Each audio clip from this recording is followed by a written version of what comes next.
7 વર્ષથી દીકરીની દીક્ષા આપવા મામલે દીકરીના પિતા દ્વારા કોર્ટમાં કરાયેલી અરજી બાદ ફેમિલી કોર્ટમાં સુખદ સમાધાન થયું હતું અને હવેથી પતિ પત્ની સાથે રહેશે અને પતિ હવે આ કેસમાં આગળ લડવા નથી માંગતા તેમ જણાવ્યું હતું। સુરત શહેરમાં 7 વર્ષથી દીકરીને દીક્ષા આપવા મામલે મહત્વનો નિર્ણય આવ્યો છે। દીકરીના પિતા દ્વારા કોર્ટમાં અરજી કરી હતી। દીકરીના માતા દ્વારા દીકરીને દીક્ષા હમણાં ન આપવા બાબતે એફિડેવિટ કરાઈ હતી, જેને લઈને સુરત ફેમિલી કોર્ટમાં બંને પક્ષના વકીલો એકબીજા સાથે રહ્યા હતા અને ફેમિલી કોર્ટમાં સુખદ સમાધાનનો નિર્ણય આવ્યો હતો। તો આજથી પતિ પત્ની હવે સાથે રહેશે અને પતિ હવે આ કેસમાં આગળ લડવા નથી માંગતા તેમ જણાવ્યું હતું। દીકરાના ભવિષ્ય માટે મહત્વનો નિર્ણય લેવાયો હોય બંને પક્ષના વકીલની દલીલ બાદ મહત્વનો ચુકાદો આવતા બંને વકીલોએ નિર્ણય આવકાર્યો હતો। દીક્ષાને લઈને કેટલાક સમયથી સુરત શહેરમાં એક ચર્ચાનો વિષય અને માહોલ ગરમ થયેલો હતો, જેમાં બાળકીને દીક્ષા પર સ્ટે આપવામાં આવ્યો છે। બાળકીને બાબતના જુદા જુદા ઓર્ડરો થયા છે। મીડિયામાં અને પ્રિન્ટ મીડિયામાં ઘણા ન્યૂઝો આપવામાં આવ્યા।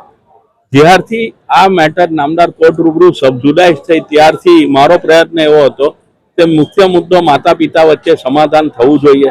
તો મેં જ્યારથી માતા તરીકે વકીલ તરીકે હાજર થઈને એ પ્રયત્નો હાથ ધર્યા। સામેવાલા વકીલ શ્રી સ્વાતિબેન મહેતાને મેં વિનંતી કરી।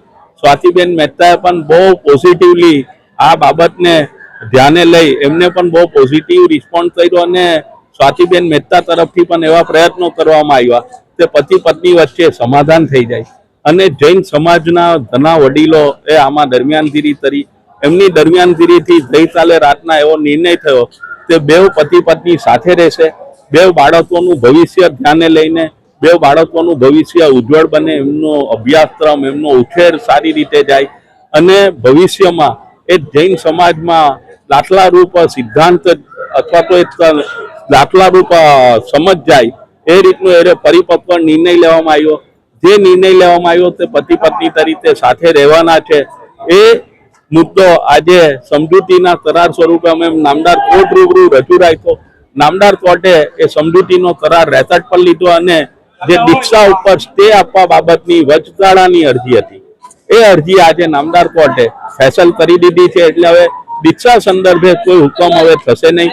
આ ઉપરાંત જે મુખ્ય અરજી છે વાલી નિયુક્ત થવા બાબતે અને કબજો મેળવવા બાબતે, તો નામદાર કોર્ટે એ બાબતે એ લોકોને સૂચન કર્યા છે અને આજે અરજદાર તરફથી એવી નામદાર કોર્ટને બાંહેધરી પણ આપવામાં આવી છે કે 6/1/2025 રોજ અરજદાર મુખ્ય અરજી વાલી નિયુક્ત થવા બાબતે અને કબજો મેળવવા બાબતેની અરજી પણ પરત ખેંચી લેશે। પરંતુ એ દીક્ષાના મુદ્દે શરૂ થયેલો મુદ્દો આજે જે સુખદ નિરાકરણ આવ્યું છે એ બાબતે આમાં જેટલા પણ પ્રયત્નો કરનાર વ્યક્તિ છે એનો માતાના વકીલ તરીકે હું તમામનો આભાર માનું છું।